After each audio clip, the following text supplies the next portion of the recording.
నేను ఏ రాజకీయ పార్టీలో చేరలేదు. స్థానిక ఎమ్మెల్యేను మర్యాదపూర్వకంగా మాత్రమే కలిశానని కమలాపూర్ మండల పరిధిలోని నేరెళ్ల గ్రామ పంచాయతీ నూతనంగా సర్పంచ్గా ఎన్నికైన జట్టి నాగలక్ష్మి సురేష్ అన్నారు. శనివారం ఆమె గ్రామంలోని వార్డు మెంబర్లతో కలిసి మాట్లాడారు. నేను గాని వార్డు మెంబర్లు గాని ఏ పార్టీలో చేరలేదని, నేను స్వతంత్ర అభ్యర్థిగా రాజకీయాలకు అతీతంగా అన్ని వర్గాల ప్రజల సంపూర్ణ మద్దతుతో గెలుపొందడం జరిగిందని, ప్రజల అధిష్టానం మేరకే నడుచుకుంటానని, అందరి సహకారంతో గ్రామాన్ని ఎలాంటి సమస్యలు లేకుండా పరిష్కరించే దిశగా మా ప్రయత్నం ఉంటుందని, కానీ మేము ఏ రాజకీయ పార్టీలో చేరలేదని ఆమె స్పష్టం చేశారు. మర్యాదపూర్వకంగా ఎమ్మెల్యేను కలవడం వల్ల నేను బీఆర్ఎస్ పార్టీలో చేరిందని తప్పుడు ప్రచారం చేస్తున్నారని, దీన్ని ప్రజలు గమనించాలని ఈ సందర్భంగా కోరారు. తీసుకున్న వాళ్ళకు అనుకూలంగా మేము వ్యవహరిస్తామండి.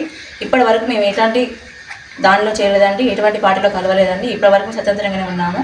గ్రామ పంచాయతీ మేరకు, ప్రజల తీర్పు మేరకు మేము ఎల్లప్పుడూ వాళ్ళు చెప్పిన దాన్ని బట్టి మేము పాటిస్తూనే ఉంటామండి, కృషి చేస్తూనే ఉంటామండి.